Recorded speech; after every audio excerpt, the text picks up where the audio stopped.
Audio Jungle.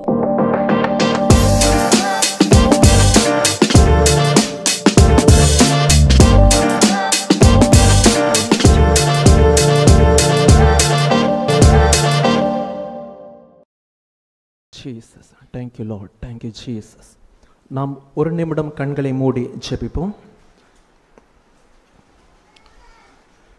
யாக்கோபை போல் போகும் பாதையில் பொழுது பட்டு ராவில் இருள் வந்து மூடிட துக்கத்தால் நான் கல்லில் சாய்ந்து தூங்கினாலும் என் கனவில் நோக்கியோமே கேட்டி சேர்வேன் வாக்கடங்கா நல்ல நாதா தேவனே நான் ஓமதண்டையில் என்னோ நெருங்கி சேர்வதே ஆவல் பூமியில் என்னோ நெருங்கி சேர்வதே ஆவல் பூமியில். எங்களை நேசிக்கிற நல்ல தகப்பனே, இந்த அருமையான ஓய்வு நாளிலும் ஆண்டவரே அர்ப்பின் பண்டிகை காலத்திலே ஆண்டவரே உம்மை நாங்கள் துதிக்க ஸ்தோத்தரிக்க மகிமைப்படுத்த அப்பா எங்கள் வாழ்க்கையிலே நீங்கள் செய்த நன்மைகளுக்காக நாங்கள் நன்றியுள்ள இருதயத்தோடு உம்முடைய சமூகத்திலே வந்து அப்பா பொருளை கொடுத்து அப்பா நாங்கள் நன்றி செலுத்த வந்திருக்கிறோம்ப்பா. உமக்கு கொடான கொடி நன்றிப்பா. முதலாவது எங்கள் இருதயத்தை உம்மிடத்தில் நாங்கள் படைக்கிறோம் சுவாமி. அப்பா எங்களை நீங்கள் ஏற்றுக்கொள்ளுங்க, பரிசுத்தப்படுத்துங்க சுவாமி. இந்த நேரத்திலும் உம்முடைய வார்த்தையை நாங்கள் கேட்க இருக்கிறோம் ஆண்டவரே. நீங்கள் எங்களோடு கூட பேச வேண்டும் என்று ஜெபிக்கிறோம்ப்பா. மனிதனுடைய சத்தத்தை அல்லப்பா, உம்முடைய வார்த்தையை கேட்டு நாங்கள் பலப்பட இன்னும் அதிகமாய் உமக்குள்ளாக வளர எங்களுக்கு கிருபை தாங்க. இயேசுவின் நாமத்தினாலே ஜெபிக்கிறோம் நல்ல பிதாவே, ஆமேன் ஆமேன் ஆமேன்.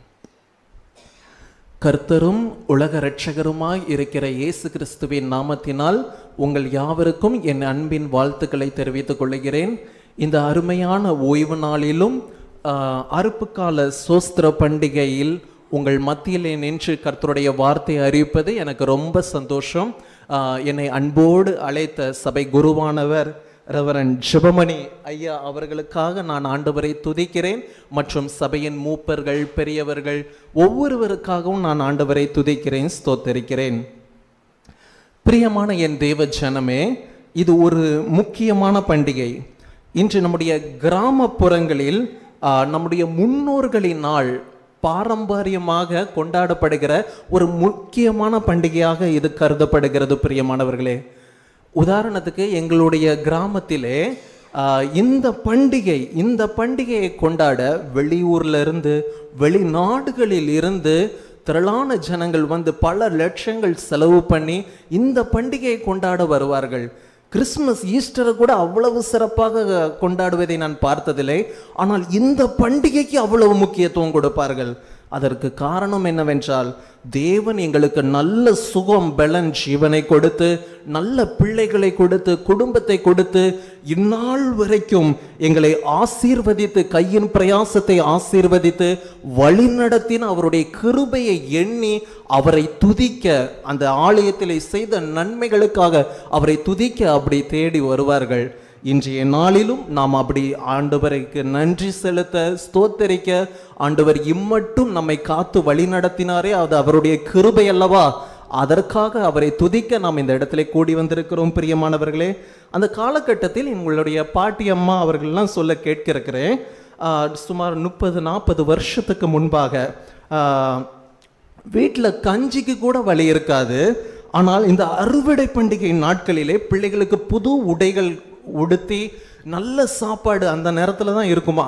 அப்படி அந்த பண்டிகையை சிறப்பாக ஒரு ஏழ்மையான ஒரு வறுமையின் கோட்டில் இருக்கிறவங்க கூட அந்த நேரத்தில் அப்படி கொண்டாடுவது வழக்கமாக இருந்தது பிரியமானவர்களே. அந்த அளவுக்கு இந்த பண்டிகை முன்னோர்களினால் பாரம்பரியமாக ஆண்டவரை துதித்து கொண்டாடப்படுகிற ஒரு உன்னதமான பண்டிகையாக இருக்கிறது. இந்த பண்டிகை நம்முடைய இந்திய கலாச்சாரத்துடன் தொடர்புடையதாக காணப்படுகிறது. உலகத்தார் இயற்கைக்கு நன்றி செலுத்தி இந்த பண்டிகையை ஆசரிக்கிறார்கள். ஆனால் நாமோ தேவாதி தேவன், அந்த சூரியன் சந்திரன் நட்சத்திரங்களை படைத்த தேவாதி தேவன், அந்த நீதியின் சூரியனாகிய இயேசு கிறிஸ்துவை மகிமைப்படுத்தி அவரை ஆராதிக்க இந்த இடத்திலே நாம கூடி வந்திருக்கிறோம் பிரியமானவர்களே. நமக்கு நல்ல மழையை வர்ஷிக்க பண்ணி நமக்கு தானியங்களை விளைய செய்கிற நம்முடைய தேவனுக்கு நன்றி செலுத்த இந்த இடத்திலே நம்ம கூடி வந்திருக்கிறோம். பிரியமான என் தேவ ஜனமே, இந்த முன்பை பட்டணத்துக்கு நம்ம வரும்போது நம்ம எப்படி வந்தோம் அதெல்லாம் சற்று யோசித்து பார்க்கக்கூடிய நாள் தான் இது. நம்ம முன்பை பட்டணத்துக்கு வரும்போது ஒன்றுமில்லாமல் வெறுங்கையுடன் தங்குவதற்கு ஒரு இடம் கூட இல்லாமல் நம்முடைய முன்னோர்கள், நம்முடைய கேட்டு பார்த்தால் தெரியும் நம்முடைய முன்னோர்கள் அப்படி வந்திருப்பாங்க. அந்த அளவுக்கு வந்தும் ஆண்டவர் நம்மை கைவிடாமல் போஷித்து வழி நடத்தி உயர்த்தி வைத்து அழகு பார்த்தார் அல்லவா, அதை எண்ணி நம்ம துதிக்க இந்த இடத்துல கூடி வந்திருக்கிறோம் பிரியமானவர்களே. நல்ல குடும்பத்தை கொடுத்திருக்கிறார், அதை ஸ்தோத்தரிக்க வந்திருக்கிறோம். நல்ல பிள்ளைகளை கொடுத்திருக்கிறார், அதை எண்ணி துதிக்க வந்திருக்கிறோம். பரதேசியாய் கிடந்தேன், 5க்கும் 10க்கும் வழி இல்லாம நான் அப்படி பரதேசியா இருந்தேன். ஆனால் நான் தேவன் இந்த இடத்துல வந்து நல்ல வாழ்வாதாரத்தை கொடுத்து என்னை ஆசீர்வதித்து வைத்திருக்கிறார் ஐயா அப்படின்னு சொல்லி ஆண்டவரை துதிக்க வந்திருக்கிறோம் பிரியமானவர்களே. 1000 நாவுகள் இருந்தாலும் அவரை துதிக்க போதாது. இந்த நாட்களில் நாம் பூர்வ நாட்களை நினைத்து ஆண்டவரை துதிப்போம். வெறும் காணிக்கையை மாத்திரம் படைத்தோம், ஏலம் எடுத்தோம், அப்படி அல்ல. அது ஒரு புறம் இருக்கட்டும். ஆனால் உண்மையான நன்றியுள்ள இருதயத்தோடு, நன்றி பெருகின இருதயத்தோடு ஆண்டவரே நீர் செய்த நன்மைகளுக்காய் ஸ்தோத்திரம் என்று சொல்லி அவரை துதிக்கும் போது அவர் எவ்வளவு மகிமைப்படுவார், எவ்வளவு மகிழ்ச்சி உள்ளவராக மாறுவார் தெரியுமா? அந்த இருதயத்தை ஆண்டவர் எதிர்பார்க்கிறார். இன்று நாம் அவரை துதிக்க இருக்கிறோம். ஒரு நாளும் நீங்க இப்படி சொல்லிவிடக்கூடாது, என் கையின் பலன், என் சாமர்த்தியம் என்னை பெரியவனாக்கினது அப்படி என்று நீங்கள் ஒரு நாளும் சொல்லக்கூடாது.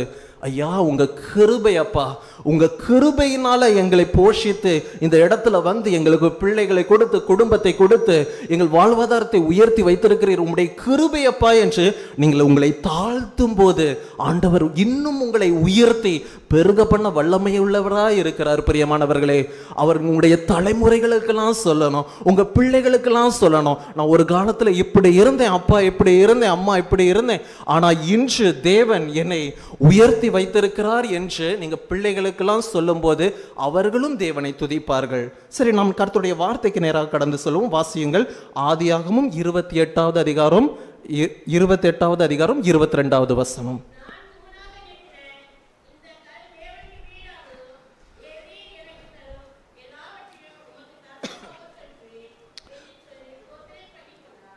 நான் தூணாக நிறுத்தின இந்த கல் தேவனுக்கு வீடாகும், தேவரீர் எனக்கு தரும் எல்லாவற்றிலும் உமக்கு தசமபாகம் செலுத்துவேன் என்று சொல்லி பொருத்தனை பண்ணி கொண்டான்.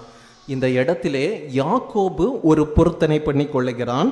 அது என்ன பொருத்தனை என்றால், கடைசி 3 வசனங்களை நாம் வாசித்து பார்க்கும்போது 20, 21, 22 நானே வாசிக்கிறேன்.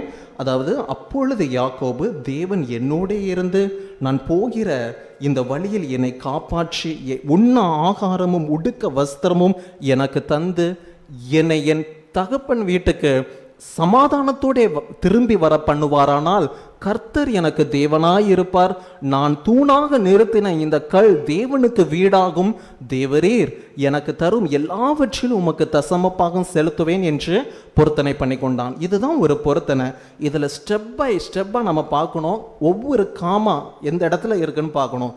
ஃபஸ்ட்டு அவன் என்ன சொல்கிறான், என்னோடு தேவன் இருக்கணுமா, என்னோடு தேவன் இருக்கணும், தேவன் என்னை காப்பாற்றணும். ரெண்டாவது காரியம், தேவன் எனக்கு நல்ல உண்ண ஆகாரம் கொடுக்கணும், தேவன் எனக்கு நல்ல உடுக்க வஸ்திரம் கொடுக்கணும், நான் என் சொந்த தேசத்துக்கு சமாதானத்துடன் திரும்பி போகணும் அப்படின்ட்டு சொல்லி ஒரு பொருத்தனை அப்படின்ட்டு சொல்லி இது எல்லாவற்றையும் தேவன் செய்தால், தேவன் அதாவது கர்த்தராகிய யெகோவா அவர் எனக்கு தேவனாய் இருப்பார்.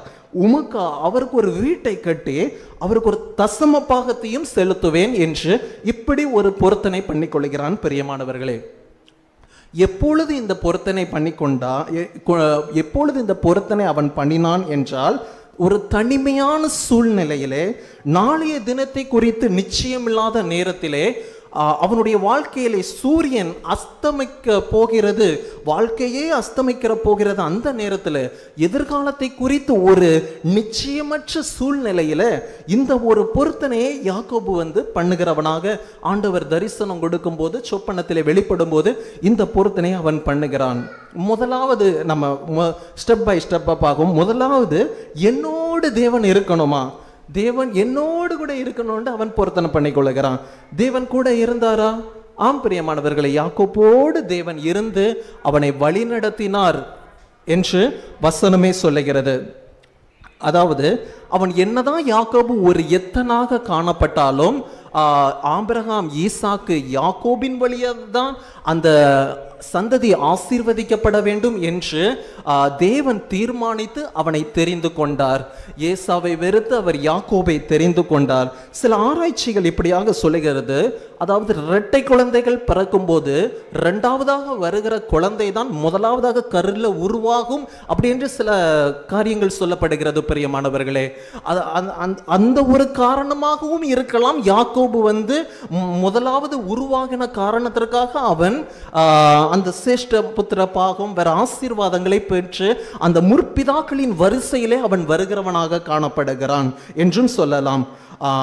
அதே மாதிரி அந்த ஆதியாகமம் 31 அந்த வாசிக்கும் போது தேவன் அவனோடு கூட இருந்தார் என்று சில வசனங்கள், அதாவது நான் உன்னோடே கூட இருப்பேன் என்று தேவன் வாக்கு கொடுக்கிறார். ஆதியாகமம் 31:3 ஆனாலும் என் தகப்பனுடைய தேவன் என்னோடு கூட இருக்கிறார் என்று அவன் சொல்லுகிறான். ஆதியாகமம் 31:5 இப்படி தேவன் கூட இருந்து இருந்து இருந்து யாக்கோபை வழி நடத்துகிறவராக இருந்தார். பிரியமானவர்களே, அவனுக்கு போராட்டம் இல்லையா, பிரச்சனை இல்லையா, பாடுகள் இல்லையா, உபத்திரம் இல்லையா, எல்லாம் இருந்தது. சொந்த ஒரு வீட்டில் இருந்தே அவனுக்கு பிரச்சனை, லாபான் மூலமாக ஒரு உபத்திரவம், அவனுக்கு ஒரு 10 முறை அவனுடைய சம்பளங்கள் மாற்றப்படுகிறது. அவன் கடினமாக உழைக்கிற ஒரு மனிதன் தான், ஆனால் 10 முறை மாற்றி அவன் லாபான் அவனுக்கு தீங்கு செய்ய முற்பட்ட காரியங்களும் சொல்லப்படுகிறது. பிரியமானவர்களே, இப்படிப்பட்ட ஒரு கடினமான சூழ்நிலையிலே தேவன் அவனோடு கூட இருந்து அவனுக்கு நிம்மதியை கொடுத்து சந்தோஷத்தை கொடுத்து வழி நடத்தினார். எத்தனை போராட்டம் பிரச்சனை வந்தாலும் தேவன் நம்ம கூட இருக்கும் போது அந்த நிம்மதி சந்தோஷம் பாதிக்கப்படவே படாது. பிரியமானவர்களே, அவனுக்கு போராட்டம் வந்தது, ஆனால் தேவன் கூட இருக்கிறார் என்கிற தைரியத்தில் அவன் முன்னோக்கி செல்லுகிறவனாக காணப்பட்டான். பிரியமானவர்களே, இந்த முன்பை பட்டத்தில் நாம் வெறுங்கையுடன் வரும்போது பல வேலைகளை தேடி இருப்போம், பல காரியங்களை யோசித்திருப்போம், நிறைய காரியங்கள் வேலைகள் தேடி தேடி வேலைகள் மாற்றி மாற்றி 10 முறைக்கு மேல கூட நம்முடைய சம்பளங்கள் மாற்றப்பட்டு இருக்கலாம். ஆனாலும் தேவன் நம்மை கைவிடாமல் வழிநடத்தி போஷித்து இம்மட்டும் நல்ல ஒரு சுகம் பலன் ஜீவனை கொடுத்து கூட இருந்து வழிநடத்தின கிருபைக்காக அவரை நாம் துதிக்க வேண்டும். பிரியமானவர்களே, அவர் செய்த நன்மைகளை நாம் ஒருபோதும் நாம் மறக்க கூடாது. இரண்டாவதாக, தேவன் என்னை காப்பாற்ற வேண்டும் என்று அவன் சொல்லுகிறவனாக இருக்கிறான். அதாவது முதலில் அதாவது ஆரானுக்கு போகிற வழியிலே, அதாவது ஏசாவின் கையில் இருந்து தேவன் அவனை தப்புவித்தார். ஏசா நினைத்திருந்தால் யாக்கோபை கொன்று போட்டு இருக்க முடியும். என்னுடைய ஆசீர்வாதங்கள், சேஷ்ட புத்திரங்கள் எல்லாவற்றையும் திருடின ஒரு மனிதன் என்று சொல்லி அவன் கொல்ல முற்பட்டான். என்னுடைய பிதாவின் நாள் வரட்டும், ஈசாக்கு மறிக்கட்டும், அதற்கப்புறம் அவனுக்கு இருக்கு அப்படின்னு சொல்லி அவனை கொலை செய்ய வேண்டும் என்று துடியாய் துடித்தான். அந்த தீங்கிலிருந்து அவனை தேவன் காப்பாற்றி அந்த பெத்தேலுக்கு அந்த மாமனார் வீட்டுக்கு போகிற கிருபைகளை அவனுக்கு கொடுத்தார்.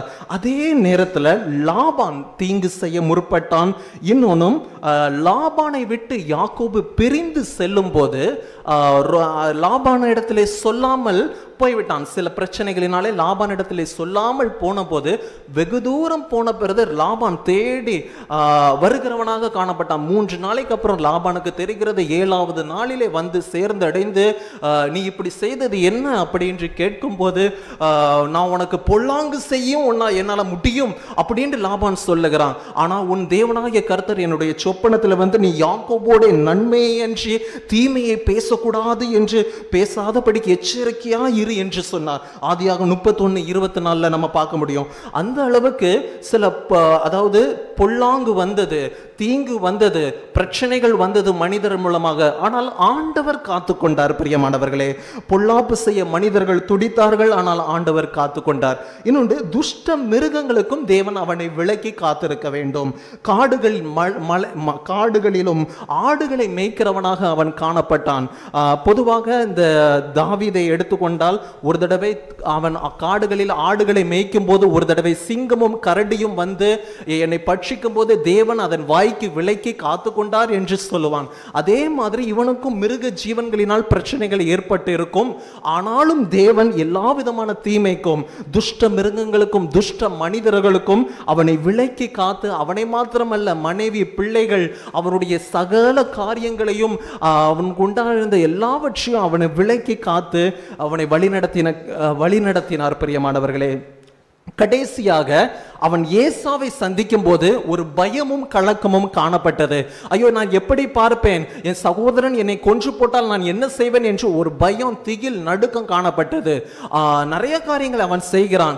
அந்த நேரத்திலும் ஏசா அவன் மேல் கை போடாதபடிக்கு அந்த இடத்தில் ஏசாவின் கண்களில் அவனுக்கு கிருபை கிடைத்தது. இப்படி எல்லா விதமான சூழ்நிலைகளிலும் ஆண்டவர் அவனை காப்பாற்றினார். எல்லா விதமான காரியங்களிலும் ஆண்டவர் அவனை காப்பாற்றி வழிநடத்தி தாசனாகி அவனை தெரிந்து கொண்டதால், முற்பிதாவாகி அவனை தெரிந்து கொண்டதால் ஆண்டவர் காப்பாற்றினார். பிரியமானவர்களே, இந்த முன்பை பட்டணத்தில் ஆண்டவர் நம்மை காத்தாரா? சொல்லுங்க. ஆண்டவர் நம்மை காத்தார். பிரியமானவர்களே, இவ்வளவு நாள் சுகபலன் ஜீவனோடு முன்பை பட்டணத்தில் இருக்கிறோமே, பிசாசு எவ்வளவுதான் கெர்ச்சிக்கிற சிங்கம் போல எழும்புகிறான். பல மனிதர்களினால் சில சோதனைகள் வருது, ஆனாலும் நம்மளை அசைக்க முடியவில்லை. காரணம், ஆண்டவர் நம்முடைய பட்சத்தில் இருக்கிறார். ஆண்டவர் நம்ம கூட இருக்கிறதுனால நாம் காக்கப்பட்டு கொண்டு இருக்கிறோம். வெளியில போகிறோம், திரும்பி வீட்டுக்கு வருவது நிச்சயம் அல்ல. ராத்திரி படுத்து தூங்குகிறோம், காலையில் எழும்புவது நிச்சயம் அல்ல. ஆண்டவர் நமக்கு ஜீவனை நமக்கு அருமையாக எண்ணி இந்நாள் வரைக்கும் காத்து வழி நடத்தி கொண்டு இருக்கிறார். இது அவருடைய மாபெரும் கிருபை அல்லவா? பிரியமானவர்களே, இன்னும் 2-3 வருடங்களுக்கு முன்பாக உலகமே நடுங்கினது, உலகமே திகைத்தது.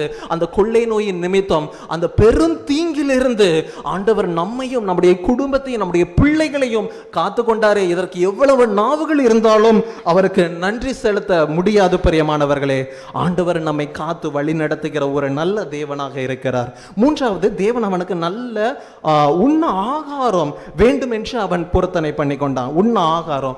பொதுவாக யாக்கோபு வந்து ஒரு கூடாரவாசி. அவன் சமையல் கலையிலே ஒரு தேறினவனாக காணப்பட்டு இருக்கக்கூடும். ஏசாவுக்கு கூலையே சமைத்து கொடுத்தான். அவனுக்கு தெரியாத சமையல் கலை இருந்திருக்காது. இன்னும் அவனுடைய தாயும் அவனுக்கு ருசியுள்ள பதார்த்தங்களை சமைத்து கொடுத்து நல்ல திடகாத்திரமாக ஒரு மனிதனாக அவனை வளர்த்திருப்பார்கள். ஆனால் இந்த சூழ்நிலையிலே அவன் தனிமையான சூழ்நிலையிலே தள்ளப்பட்ட போதும், நாளைய தினத்தை குறித்து, நாளைய தினத்தில் எனக்கு சாப்பாடு இல்லையே, நாளைய தினத்தில் நான் என்ன உண்ணுவேன் அப்படிங்கிற சூழ்நிலையில இந்த பொருத்தனை பண்ணி கொள்ளுகிறான். ஆண்டவரே, எனக்கு உணவு நீர் கொடுக்க வேண்டுமே, நீங்க என்னை போஷிக்க வேண்டுமே அப்படியே என்று சொல்லி பொருத்தனை பண்ணி கொள்ளுகிறான். பிரியமானவர்களே, ஆண்டவர் போஷித்தாரா? போஷித்தார். யாக்கோபை ஆண்டவர் போஷித்தார். யாக்கோபை ஆண்டவர் போஷித்து வழி நடத்தினார். ஒரு தடவை யாக்கோபு இப்படியாவது சொல்லுகிறான். மாமனார் இடத்திலே ஒரு வாக்குவாதம் உண்டான போது இப்படி சொல்லுகிறான், உம்முடைய மந்தைகளின் கடாக்களை நான் தின்னவில்லை. ஆதியாகமம் 31:38 சொல்லப்படுகிறது. உம்முடைய மந்தைகளின் கடாக்களை நான் தின்னவில்லை. அப்படி என்றால் என்ன அர்த்தம்? நான் உழைக்கிறேன், நான் கடினமாக உழைக்கிறேன், தேவன் என் கையின் பிரயாசத்தை ஆசீர்வதித்து எனக்கு நன்மை செய்து என்னை போஷித்து வழி நடத்துகிறார். உம்மிடத்திலிருந்து வாங்கி நான் ஒன்றும் திங்கலையா, ஆண்டவர் அல்லவா என்னை போஷிக்கிறார் அப்படின்னு சொல்லி அவன் சொல்லுகிறவனாக இருக்கிறான். பிரியமானவர்களே, தொடர்ந்து நாம் வாசிக்கும் போது பகலில் வெயில், அந்த ஆதியாகம் வாசிக்கும் போது பகலில் வெயில், இரவில் குளிர், என்னை பட்சித்தது, நித்திரை என் கண்களுக்கு தூரமாய் இருந்தது, இவ்விதமாய் பாடுபட்டேன் அப்படின்லாம் சொல்லுகிறான். அவரும் கடினமாக உழைக்கிற ஒரு மனுஷன். 20 வருஷம் உழைத்தான். 7 வருஷம் லேயாளுக்காக, 7 வருஷம் ராகேலுக்காக, 6 வருஷம் மந்தைகளுக்காக, இப்படி மாமனார் வீட்டிலே 20 வருஷம் கடினமாக உழைத்து ஆண்டவர் அவனை பெரியவனாக்குகிறவராக காணப்படுகிறார். ரொம்ப கடினமாக உழைத்த மனிதன். பிரியமானவர்களே, நாமும் இந்த முன்பை பட்டணத்தில் தேவன் நமக்கு தந்திருக்கிற வேலைகளிலே நாம் சோம்பேறியா இருக்காதபடிக்கு நாம் கடினமாக மன உற்சாகத்துடன் ஆண்டவர் எனக்கு தந்திருக்கிறார் அந்த வேலை, அதுல நம்ம சந்தோஷத்துடன் உழைக்க வேண்டும். அப்படி சந்தோஷத்துடன் உழைக்கும் போது ஆண்டவர் இன்னும் பெருக செய்வார், இன்னும் ப்ரமோஷன் கொடுப்பார், இன்னும் நம்மளை வர்த்திக்க செய்ய அவர் வல்லவராக இருக்கிறார். பிரியமானவர்களே, யாக்கோபு அப்படியாக அந்த உண்ண ஆகாரத்திலே அவன் ஆண்டவர் போஷித்து வழி நடத்தினார். இன்னும் லாபான் வந்து யாக்கோபை பிடித்து விட வேண்டும் என்று சொல்லி வரும்போது அந்த சமயத்திலே யாக்கோபு வந்து வந்திருக்கிற எல்லாருக்கும் அந்த உடன்படிக்கை செய்து ஒரு சமாதான உடன்படிக்கை ஏற்படும் போது அவர்கள் எல்லாருக்கும் போஜனம் போடக்கூடிய அளவுக்கு தேவன் அவனை ஆசீர்வதித்திருந்தார். அவனை மாத்திரம் ஆண்டவர் உண்ண உணவு கொடுக்கல, எல்லாருக்கும் போஜனம் போடக்கூடிய அளவுக்கு. ஆதியாகமம் 31:54 யாராவது வாசிங்க.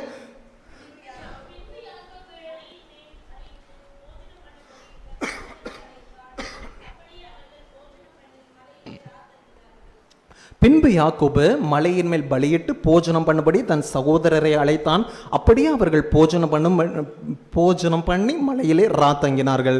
நாளைய தினத்திற்கு ஆகாரம் நிச்சயமில்லை என்று சொல்லின ஒரு மனிதன், நாளைய தினத்துக்கு ஆகாரம் எனக்கு நிச்சயம் இல்லப்பா அப்படின்னு சொல்லி வனாந்திரத்தில் தவித்த ஒரு மனிதன் நாளடைவில் விருத்தியடைந்து ஒரு ஜன கூட்டத்துக்கு, ஒரு சிறு மந்தைகளுக்கு அந்த அளவுக்கு போஜனம் கொடுக்கிற அளவுக்கு தேவன் உயர்த்தி விட்டார். பிரியமான இன்று நமக்கு ஆண்டவர் உண்ண ஆகாரம் கொடுத்திருக்கிறார், நல்ல போஜனத்தை கொடுத்திருக்கிறார். அதற்காக நாம் அவரை துதிக்க வேண்டும். நல்ல பிழைப்பை கொடுத்து, போஜனத்தை கொடுத்து, நம்ம 1000 பேருக்கு கூட அன்னதானம் பண்ணுகிற அளவுக்கு ஆண்டவர் நம்மை ஆசீர்வதித்து வைத்திருக்கிறார். பிரியமானவர்களே, இதையெல்லாம் நன்றி செலுத்த வேண்டும்.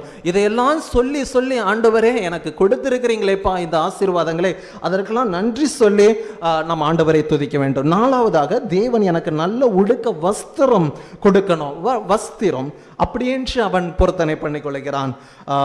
யாக்கோபு அந்த தன்னுடைய கானான் தேசத்திலிருந்து வரும்போது தன்னுடைய உடைமைகளை எல்லாம் கொண்டு வந்திருப்பான்னு நீங்க நினைக்கிறீங்க? இல்ல, உடுத்திருக்கிற வஸ்திரத்தோடு தான் ஓடி இருப்பான். ஏன்னா அவனுடைய ஜீவன் காக்கப்பட வேண்டும். சகோதரன் நினைத்தால் அவனை ஒரு நிமிடத்தில் கொன்று போட்டு விடுவான். அதனால தாயும் தகப்பனும் சீக்கிரமா கிளம்பி போயிரு அப்படின்னு சொல்லும் போது சீக்கிரமாக கிளம்பி போய் வந்து கொண்டு இருக்கிறான். அவனுக்கு நாளைய தினத்துல உடுக்க வஸ்திரம் இல்லை.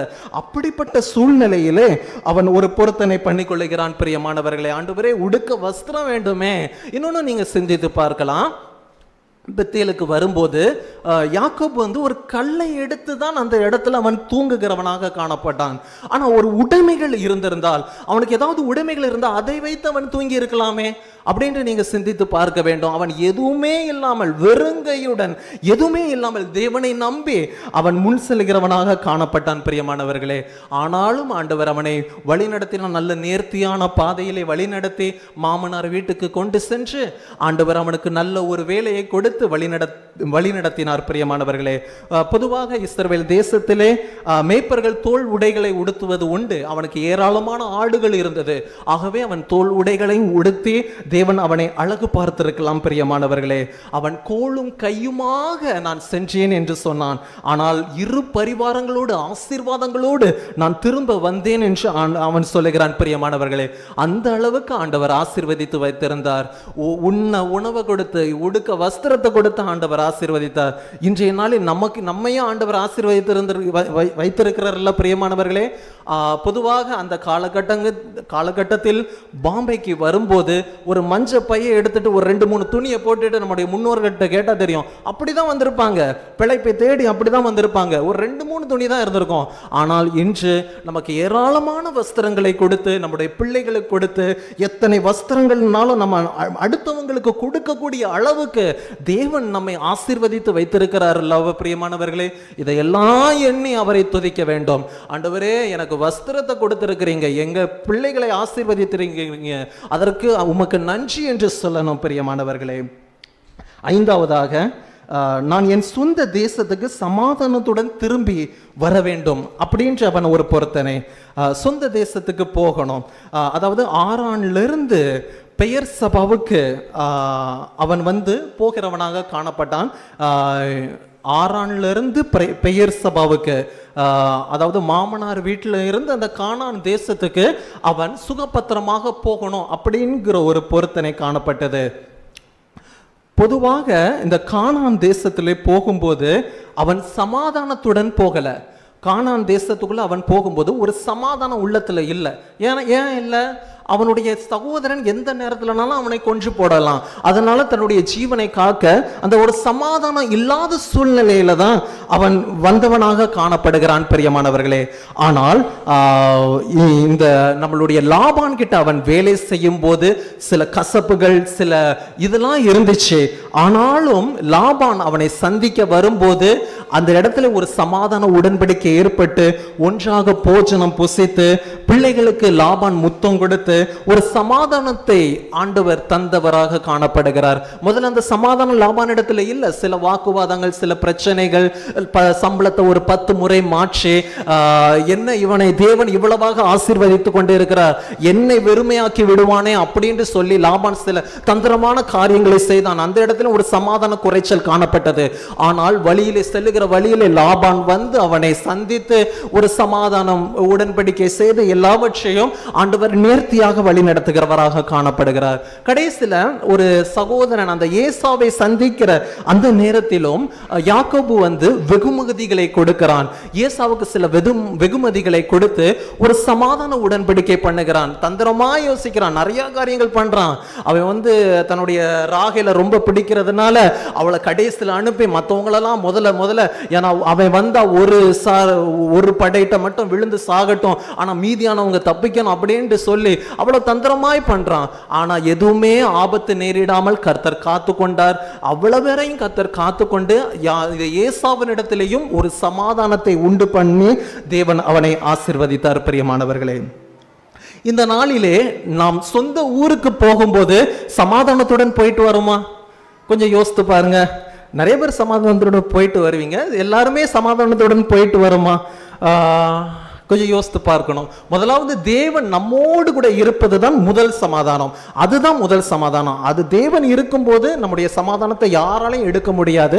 அந்த சமாதானம் இருக்கணும். இன்னொன்று, மனிதர்களிடத்திலும் உறவினர்களிடத்திலும் நம்முடைய சொந்த பந்தங்களிடத்திலும் நாம் சமாதானம் உள்ளவர்களாக இருக்கணும் என்று தேவன் விரும்புகிறார் பிரியமானவர்களே. இன்னைக்கு நிறைய பேர் நம்ம ஊர்ல போகும்போது நிறைய பேர் அண்ணன் தம்பிக்குள்ள சொத்து பிரச்சனை, அந்த பிரச்சனை, இந்த பிரச்சனை என்று முகத்தை சுளித்து கொண்டு பேசாமல் போகிற கொஞ்ச நாள் தான். ஆனா உறவினரிடத்துல ஒரு சரியாக ஒரு நல்ல ஒரு சிரிச்ச முகத்தோட பேச முடியாமல் அப்படியாக காணப்படுகிறதே பிரியமானவர்களே. இதெல்லாம் தேவன் வெறுக்கிறார் பிரியமானவர்களே. நாம் சகோதரர்களிடத்திலே ஒரு சமாதானம் உள்ளவர்களாக இருக்கணும். திருச்சபையிலே சமாதானம் இருக்கணும். நம்மளை சுற்றி இருக்கிறவர்களிடத்திலே நாம் சமாதானம் இருக்கணும். வீட்டில் இருக்கிறவங்களிடத்துல ஒரு சமாதானம் இருக்கணும். நம்ம எங்கு சென்றாலும் வேலை செய்கிற இடத்துல ஒரு சமாதானம், சந்தோஷம், ஒரு அன்பு இருக்கணும். அதை தான் தேவன் விரும்புகிறார். இப்படி இருக்கும் போதுதான் உன் காணிக்கையை நான் ஏற்றுக்கொள்ள முடியும். நீ சும்மா வெறுமையா காணிக்க படைத்து பிரோஜனம் இல்லை மகனே, மகளே. நீ இப்படி சமாதானத்துடன் அன்பாக ஒருவரிடத்துல விட்டு கொடுத்து அந்த மனப்பான்மையுடன் இருக்கும் போதுதான் உன் காணிக்கையை நான் ஏற்றுக்கொள்ள முடியும். திருவிருந்திலே நீ பங்கு பெற முடியும். அதை தான் தேவன் விரும்புகிறார். நாம் சமாதானம் இல்லாமல் ஒருவரிடத்துல ஒரு பகை, விரோதம், கசப்பு வைத்துக்கொண்டு நாம் எத்தனை கோடி அள்ளி கொடுத்தாலும் ஆண்டவர் நோ சொல்வார். எத்தனை கோடினாலும் அள்ளி கொடுங்க, ஒரு பிரயோஜனம் இல்லை. மற்றவர்களிடத்துல நல்ல சந்தோஷமா சமாதானமா சிரிச்ச முகத்துடன் நல்ல ஒரு சரி, ஒரு கசப்புகள் இருக்கலாம், பகை இருக்கலாம், ஐயோ மன்னிக்க முடியாத குற்றங்கள் கூட இருக்கலாம். எங்களுடைய வாழ்க்கையிலும் அப்படி இருந்தது, ஆனால் மன்னித்தோம் அப்படிங்கிற மாதிரி சில காரியங்கள் இருக்கலாம். ஆனாலும் ஆண்டவர் என் பாவத்தை எல்லாம் மன்னிச்சிருக்கிறார். நான் என்ன பெரிய நல்லவனா? ஆண்டவர் என்ன மன்னிச்சிருக்கிறார். நான் மற்றவங்களை மன்னிக்க கூடாதா? ஆண்டவரே நான் ரத்தம் சிந்த வைத்திருக்கிற என்னையே ஆண்டவர் மன்னிச்சிருக்காருன்னா நான் மற்றவர்களிடத்துல அன்பா இருக்கணும்ல. பிரியமானவர்களே, இந்த நாளில ஒரு தீர்மானம் எடுங்க. நல்ல சமாதானத்துடன் வந்துதான் ஆண்டவரே நான் காணிக்கையை படைப்பேன், ஒருவரிடத்துல கை குலுக்கி நான் சமாதானமா இருக்கணும் என்று நீங்கள் தீர்மானித்து காணிக்கை படைத்து திருவிழந்தில் நீங்க பங்கு பெறுகிறவளா இருந்தால் கட்டாயம் தேவன் உங்களை ஆசீர்வதித்து பெருக செய்து உங்கள் பிள்ளைகளையும் வர்த்திக்க செய்வார். பிரியமானவர்களே, ஆண்டவரிடத்திலே நாம் ஒப்பு கொடுக்க வேண்டும். இன்னொன்று, நாம் சொந்த ஊருக்கு செல்லும் போது, நம்முடைய சொந்த ஊருக்கு செல்லும் போது ஒரு நாளும் நீங்க என் கையின் பலன் இதை செய்தது, என் சாமர்த்தியம் இப்படி செய்தது அப்படின்னு மற்றவர்களிடத்துல, அவங்களாம் ஏழ்மையான நிலைமையில இருப்பாங்க, நம்ம இந்த இடத்துல இருக்கிறதுனால கொஞ்சம் வசதி வாய்ப்போடு இருக்கிறோம், அந்த இடத்துல நம்ம பெருமை பாராட்டி நம்முடைய பேர் புகழ் நம்முடைய ஆஸ்தி சொத்துகள் இதையெல்லாம் நம்ம செய்யக்கூடாது. பிரியமானவர்களே, நம் அன்போடு அவர்களை அரவணைத்து நம் ஒரு ஹம்பலா ஒரு தாழ்மையோடு இருக்கிறவர்களாக இருக்கணும் என்று தேவன் விரும்புகிறார். இதை தேவன் எதிர்பார்க்கிறார். அதே மாதிரி ஆதியாகமம் 33:4 நாம் வாசிக்கும் போது ஏசா வந்து அவனை தழுவி அவன் கழுத்தை கட்டிக்கொண்டு அவனை முத்தம் செய்தான். பாருங்க, அவன் ஏசாவுக்கு செய்தது ஒரு பெரிய துரோகம் தான். ஆனாலும் ஆண்டவர் அவன் மனசை மாற்றினார். அவன் கிட்ட வந்து தன் சகோதரனிடத்திலே ஒப்புகிறவர் அதோடு வந்து சேருகிறவனாக காணப்படுகிறான். பிரியமானவர்களே, இப்போதான் அதாவது இதை எல்லாவற்றையும் தேவன் செய்தால், அதாவது தேவன் என்னோடு கூட இருக்கணும், தேவன் என்னை காப்பாற்றணும், உண்ண ஆகாரம் கொடுக்கணும், உடுக்க வஸ்திரம் கொடுக்கணும், சமாதானத்துடன் திரும்பி வரணும். இப்படியெல்லாம் செய்தால் கர்த்தர் என் தேவனாய் இருப்பார் என்று சொல்லுகிறான். கர்த்தர் என் தேவனாய் இருப்பார். இதுதான் அவன் செய்கிற ஒரு பொருத்தனை. வாசிங்கள், ஆதியாகமம் 28:21 வாசிங்க.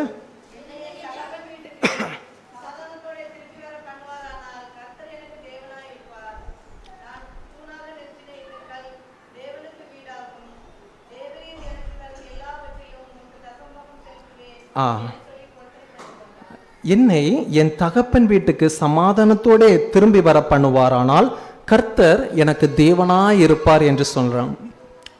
இப்படியெல்லாம் செஞ்சா ஆண்டவர் எனக்கு தேவனாய் இருப்பார்.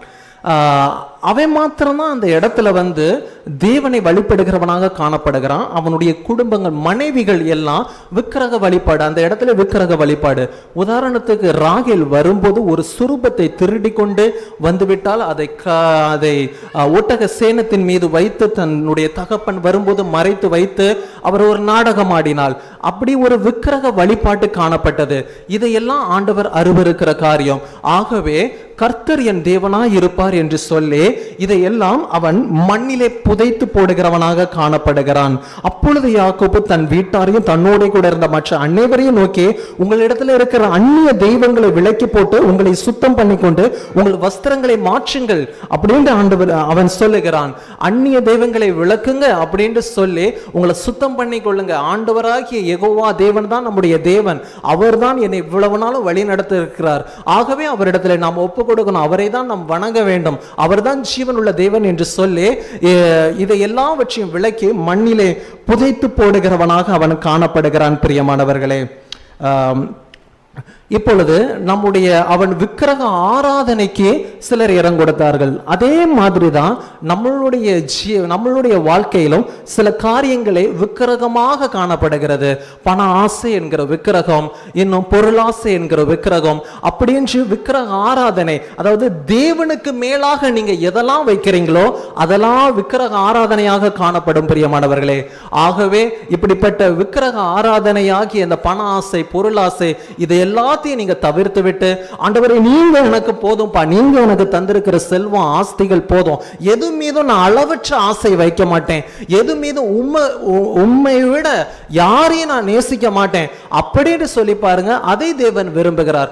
ஆண்டவர் தான் நமக்கு தேவனாய் இருக்க வேண்டும் தவிர மற்ற காரியங்கள் குறுக்கிட்டு அது விக்கிரகமாக நம்முடைய வாழ்க்கையிலே அது மாறக்கூடாது என்று தேவன் விரும்புகிறார். பிரியமானவர்களே, அடுத்ததாக அவன் தேவனுக்கு ஒரு வீட்டை கட்டுவேன் என்றும் சொல்லுகிறான். ஆதியாகமம் 35:7 வாசிங்க.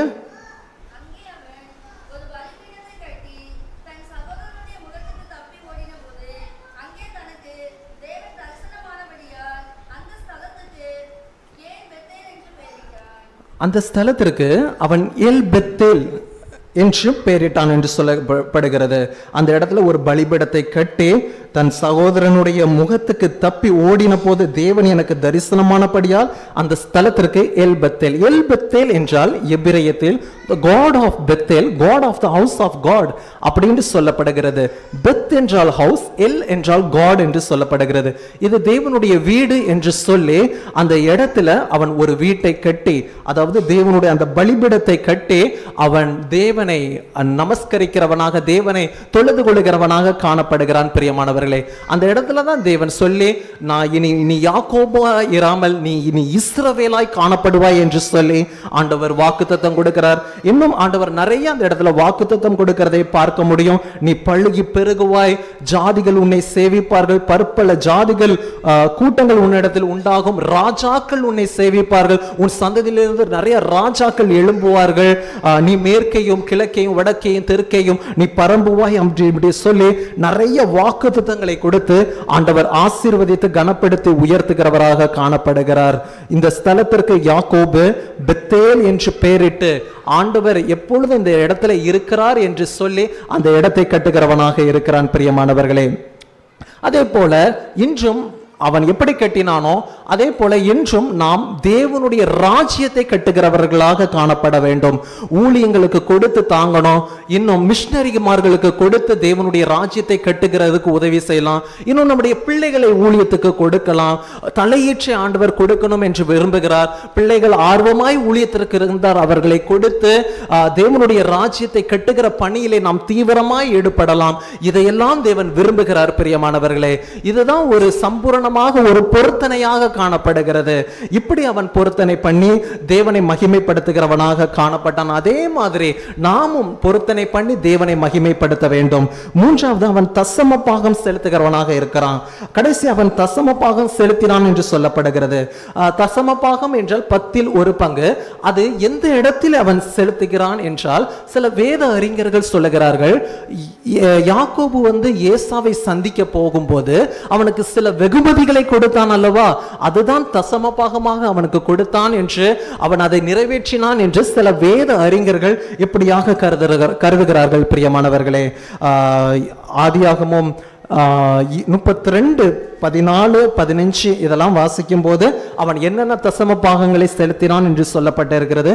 வாசிக்கிறீங்களா?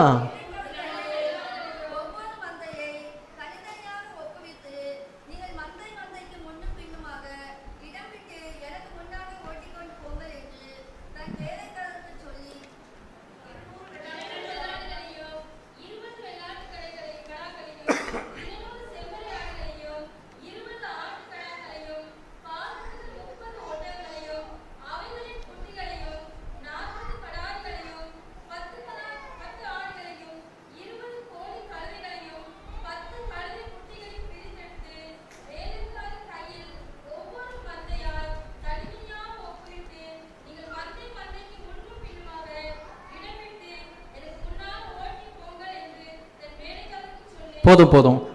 இப்படிலாம் அவன் இந்த காரியங்களை எல்லாம் ஏசாவுக்கு கொடுக்கிறவனாக காணப்பட்டான். ஏசா சொன்னான், இதெல்லாம் வேண்டாம், இருக்கட்டும், உன்னிடத்திலே இருக்கட்டும் என்று சொன்னான். ஆனா வருந்தி கேட்டுக்கொண்டபடியினால் ஏசா வாங்கி கொண்டான். பிரியமானவர்களே, ஏசாவை கண்டபோது அவன் சொன்ன ஒரு வார்த்தை, உம்முடைய முகத்தை காணும் போது தேவனுடைய முகத்தை காண்பதை போல, தேவனுடைய முகத்தை கண்டதை போல் இருக்கிறது என்று சொன்னான். பிரியமானவர்களே, அந்த அளவுக்கு அந்த இடத்திலே ஒரு சமாதானம் ஏற்பட்டு அவர்கள் சகோதரர்கள் ஒரு ஒருமித்து அந்த இடத்திலே காணப்பட்டார்கள். யாக்கோபு என்னெல்லாம் பொருத்தனை பண்ணினானோ அதையெல்லாம் அந்த இடத்திலே நிறைவேற்றுகிறவனாக காணப்படுகிறான். பிரியமானவர்களே, இந்த நாளிலும் நாம் சில பொருத்தனைகளை பண்ணி இருப்போம், அதையெல்லாம் நாம் நிறைவேற்றணும். அதை தேவன் விரும்புகிறார்.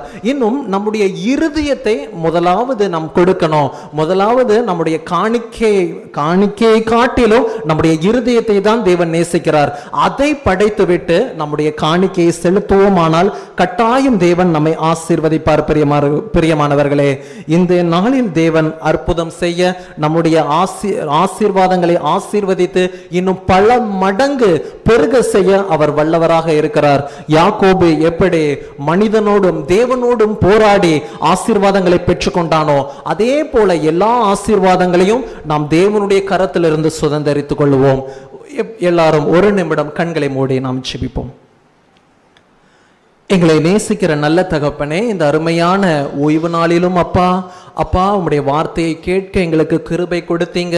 ஆண்டவரே, இந்த முன்பை பட்டணத்திலே வந்து அப்பா நாங்கள் பிழைப்பை தேடி எங்களுக்கு ஒரு நல்ல பிழைப்பை கொடுத்து, குடும்பத்தை கொடுத்து, நல்ல வருமானத்தை கொடுத்து, இந்நாள் வரைக்கும் எங்களை போஷித்து வழிநடத்தி குடும்பமாய் உம்மை ஆராதிக்க உமக்கு நன்றி செலுத்த நாங்கள் இந்த இடத்திலே கூடி வந்திருக்கிறோம். அப்பா ஆண்டவரே, நீங்க கொடுத்த எல்லா ஆசீர்வாதங்களுக்காகவும் உமக்கு கோடான கோடி நன்றிப்பா. இது எங்கள் கையின் பலனினால் அல்ல, எங்களுடைய சாமர்த்தியத்தினால் அல்ல அப்பா, இது உம்முடைய சுத்த கிருபை கிருபை கிருபை.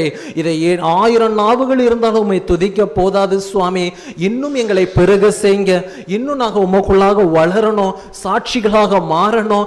இன்னும் ஆண்டவரே நிறைய தசம பாகங்கள் செலுத்தி, இன்னும் ஆண்டவரே நிறைய காரியங்கள் பொருத்தனை பண்ணி அப்பா முதல் பலன்களை நாங்கள் கொடுத்து உம்முடைய ராஜ்யத்தை கட்டி இன்னும் உமக்குள்ளாக இந்த இடத்திலே நாங்கள் ஒளி வீசுகிறவர்களாக காணப்படணும். எங்களை பார்க்கிறவர்கள் உம்மை பார்க்கிறவர்களாக இருக்கணும் சுவாமி. அப்பா, இந்த இடத்துல திருச்சபையை ஆசீர்வதிங்க. இந்த இடத்துல இருக்கிறவங்களை எல்லாரையும் ரட்சிங்கப்பா. புறஜாதி மக்கள் ரட்சித்து கொண்டு வாங்க, ஆலயத்துல கொண்டு வாங்க. உம்முடைய நாமம் பிரஸ்தாபப்படட்டும் சுவாமி. இன்னும் வளர்ந்து பெருகட்டும் திருச்சபை. இன்னும் நிறைய கனிகளை கொடுக்க கிருபை கொடுங்க. இந்த திருச்சபை மேற்கிலும் கிழக்கிலும் வடக்கிலும் தெற்கிலும் பறந்து விரியட்டும். ஆத்துமாக்கள் அவ்வளவு நிறைய வந்து அப்பா உம்மை தொழுது கொள்ளத்தக்கதான கிருபையை தாங்க. குருவானவரை ஆசீர்வதிங்க, பலப்படுத்துங்க. இன்னும் மகிமையான ஊழியத்தை செய்து திருச்சபைக்காக உழைக்கக்கூடிய கிருபையை தாங்க. எல்லாவற்றையும் உடைய கரத்திலே தாழ்த்தி தருகிறோம். உம்முடைய நாமம் மாத்திரம் மகிமைப்படட்டும் சுவாமி. என்னை தாழ்த்துகிறேன், வெறுமையாக்குகிறேன்.